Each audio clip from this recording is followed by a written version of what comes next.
Bonjour YouTube et j'espère que vous allez bien. Merci à tous les nouveaux abonnés qui viennent de s'abonner pendant cet été sur ma chaîne.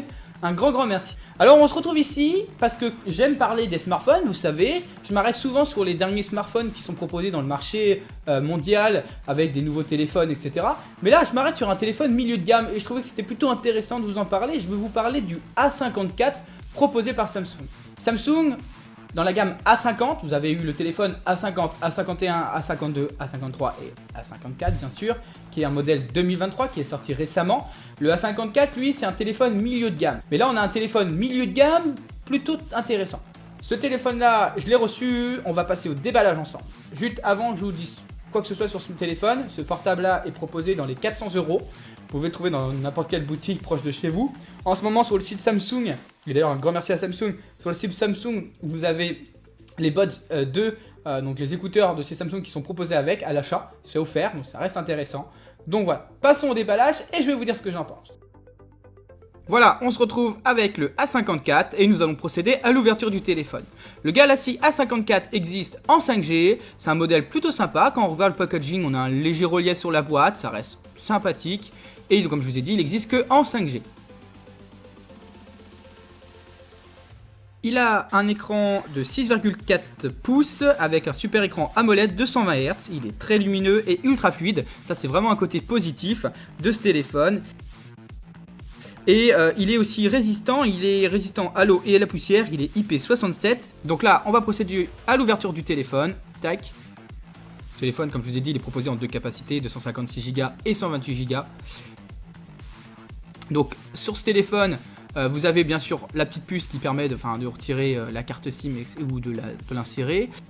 Dedans, nous allons avoir donc une notice qui vous informe les caractéristiques techniques de ce téléphone et de ce qu'il est capable de faire.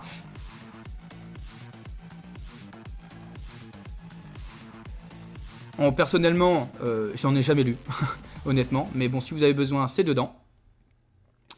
Il est équipé d'un USB Type C, alors ça c'est fourni, USB Type C vers USB Type C, donc charge rapide. D'ailleurs en parlant de la charge, il a une autonomie de 2 jours et il est équipé d'une charge rapide de 25 watts.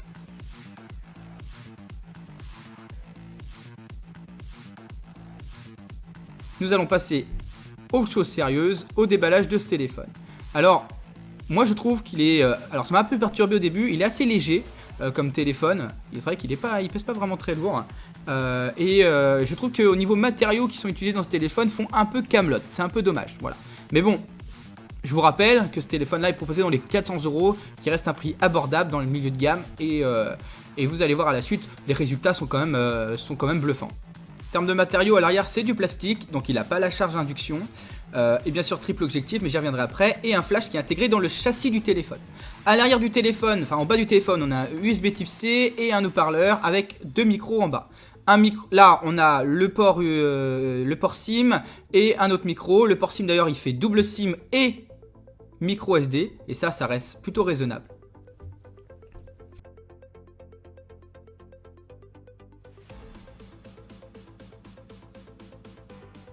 Au niveau objectif, on a un triple capteur photo et selfie de 32 mégapixels. On a un capteur principal de 50 mégapixels avec stabilisation optique, des photos stables et nettes, même la nuit.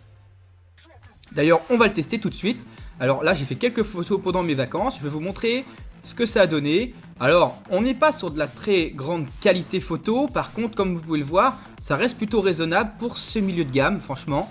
Le résultat est là. En selfie, vous avez plusieurs modes et un écran du coup de 32 mégapixels et vous pouvez choisir dans les paramètres de votre téléphone la qualité que vous souhaitez. Alors c'est vrai qu'il y a vidéo haute performance, mais ça consomme plus. Par contre, c'est mieux. On a du HDR, etc.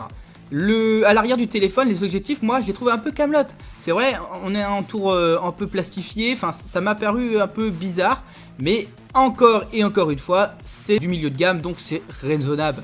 C'est plutôt raisonnable. Voilà. C'est vrai que c'est un téléphone complet. Moi, je le trouve pas mal. Pour un budget à 400 €, vous avez un téléphone quand même intéressant. J'ai pu comparer avec un iPhone 12 pendant mes vacances et sincèrement, la qualité se rapproche énormément. L'iPhone 12 avait 2 objectifs, celui-là on a 3 objectifs. Mais en termes de qualité, j'aime bien. On a un écran 120 Hz. Franchement, il est complet pour un smartphone, encore une fois, dans les 400 €. Ainsi se termine cette vidéo YouTube. Si tu as aimé cette vidéo, n'hésite pas, bien sûr, à t'abonner, à liker, à très bientôt pour une prochaine vidéo YouTube. Bye bye les amis.